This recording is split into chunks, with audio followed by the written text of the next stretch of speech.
Okay, hi guys. I hope you're well.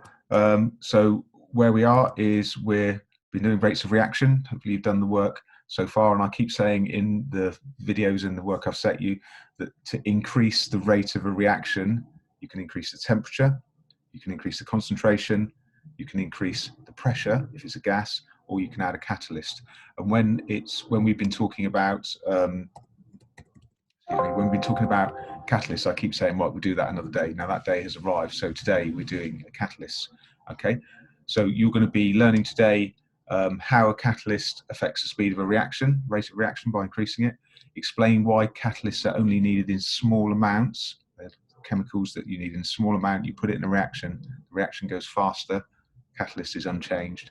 And use reaction profiles to explain how a catalyst works. A reaction profile, when we did endothermic and exothermic reactions, they were the graphs with the activation energy in, and showed you the lump that's the activation energy. Okay, so prior knowledge quiz. We can read these questions and you pause the video and have a go at answering.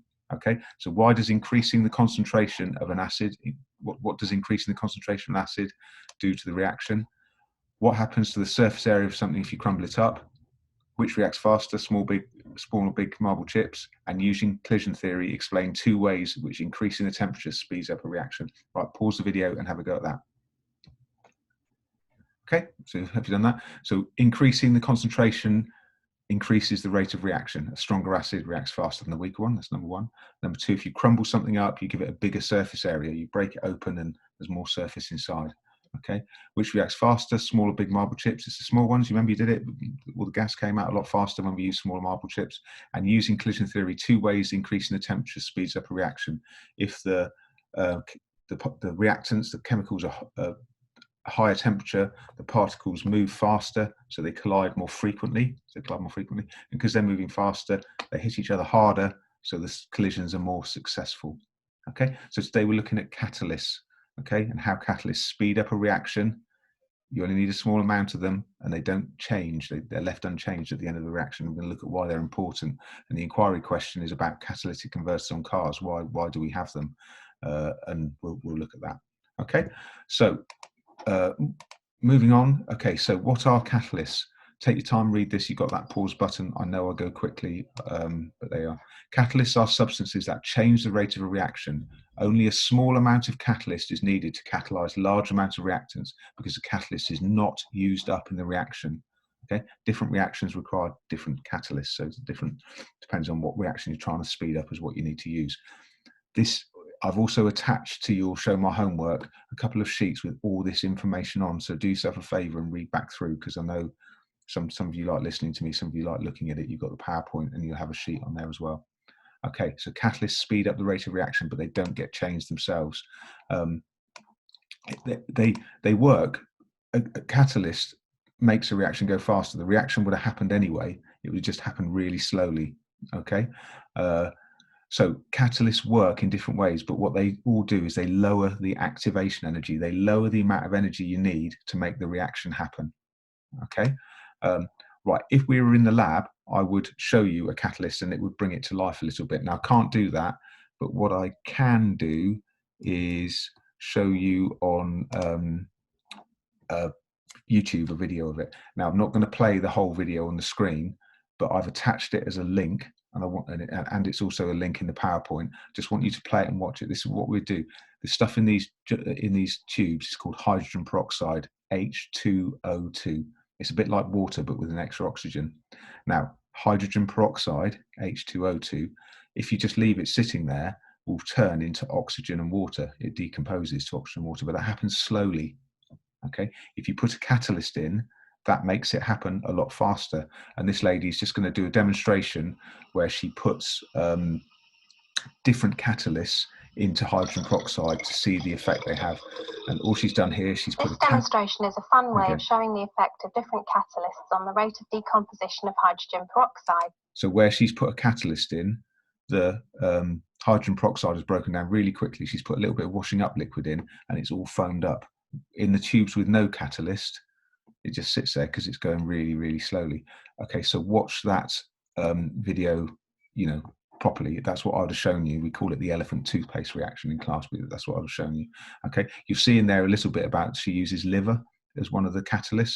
In your liver, one of the jobs of your liver is to break down hydrogen peroxide in your body. It's got a catalyst in that breaks down hydrogen peroxide, and that's why liver is in there as one of the catalysts, because it does make the hydrogen peroxide break down. Okay, but watch it carefully and think about it. Okay, so on a graph, if you have, let me just draw this. I hope it's going to work. Yeah, here's a graph.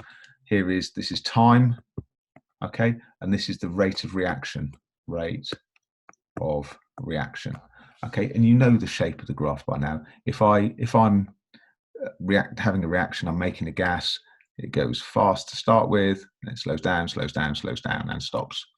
Okay, and if I change the rate of reaction, the graph will be steeper if it's faster, or flatter if it's slower. So if I made that one quite fast as it is, but if I put a catalyst in, the reaction will be steeper. It'll finish in the same place because I've still got the same amount of reactants in there. I haven't put any extra stuff in. It just, the gradient is steeper. Okay, the reaction goes faster with a catalyst. Okay, I hope you get that. You know, steeper line, faster reaction. So if you increase the temperature, the pressure, the concentration, add a catalyst, the line goes steeper. Right, this is the reaction profile. You'll have seen this graph before. I'm not great at drawing on the screen. I do my best. Okay, so here we have a graph. This is the amount of energy the reactants have got at the start. Okay, this is the amount they've got at the end. So this is an exothermic reaction because the reactants at the end have got less energy. Remember that? They've given out, it's exothermic reaction, giving out heat. But before we get there, we have this hump. Do you remember that shape? And this distance here, we call the activation energy. And it's the energy you need to start the reaction, get the reaction going, give the particles enough energy so when they collide, their collisions are successful and you make the product. And what a catalyst does, hang on, I'll show off my skills. Let's see if I can draw in a different color. What a catalyst does is it lowers the amount of energy you need to make the reaction go. So more of the collisions will be successful. They don't need to have so much energy to collide and make something new. Okay, so a catalyst lowers the activation energy. Remember, that's the activation energy there. If it was, do you remember if it's an endothermic reaction, you get the line higher up because the products have got more energy, but it's the same. What we're learning about is it lowers the activation energy of the catalyst. Okay, so here's a little sort of thing. Hang on, let's move that. I'm looking at my picture of myself and it's over the graph. Move that down. Okay, so here's the sort of thing you get asked to use. Here's a graph. You know, here's your reactions. You got, you know, which is the fastest? It's the one in red, isn't it? Look, blue in the middle, green is the slowest one.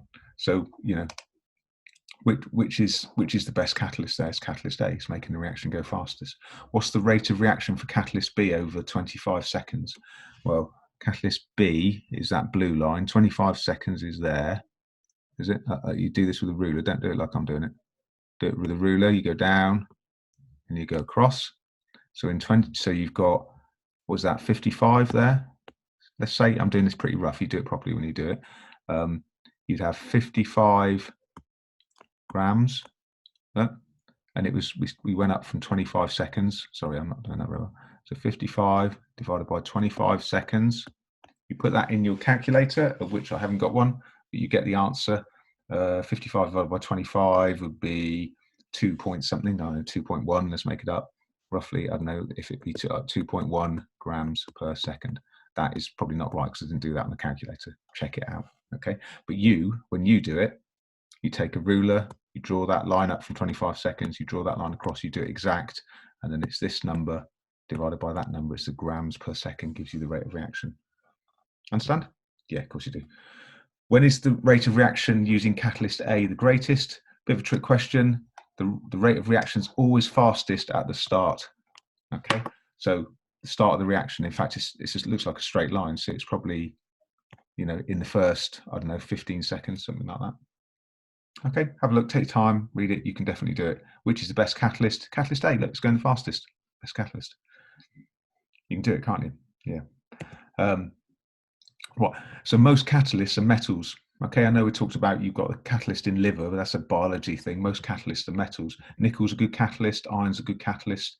They're used in industry to speed up reactions. And why do you want to do that? If you can make your whatever it is faster, it doesn't cost you so much because people don't have to work as long, you don't use as much energy. it just makes it go faster. You don't have to wait for it as long. Okay, so catalysts in industry, you can make your product faster, saving your labor costs, and it also saves energy costs because it's lowered the activation energy. You don't have to put so much heat in to get your rate of reaction fast. Okay, so it saves money. We talked about car exhaust pipes. Catalytic converters in car exhaust have a catalyst in, and that catalyst is platinum. And that's sometimes why you hear in the news that people steal catalytic converters, because they're worth money. You try, you know, a catalytic, even on a sort of car like a Ford Focus, something like that, the catalytic converter in the exhaust pipe could be about £1,000. So it's a rare metal. What it does in the exhaust pipe, okay, you've got the exhaust gases, but you've also got nitrogen, because nitrogen gas is in the air. The nitrogen gas, there's a lot of heat in the exhaust pipe. It oxidizes the nitrogen gas to nitrogen dioxide, which when it goes into the air makes nitric acid, which makes acid rain. So what the catalytic converter does is it turns the nitrogen oxide back into nitrogen, which doesn't cause acid rain. Okay, so that's there. I've told you all that. It's on the PowerPoint that's attached. Take your time, read through it. I've also attached a sheet that covers all the 4 things for rate of reaction, temperature, pressure, surface area, concentration, a catalyst. Read back through it. You know, do yourself a favor, read back through it. And only when you've done all that, watched the video on YouTube, and you know, been through it properly, then do the quiz. I've just done a few quiz questions, okay, for you. So it's not. It's just to give you an idea of what's important. So do the work before doing the quiz questions. Don't just do the quiz questions and go, yeah, I've done. Okay. All right. I've done my best. You do your best, and I look forward to seeing you soon. Okay. Take care. Bye.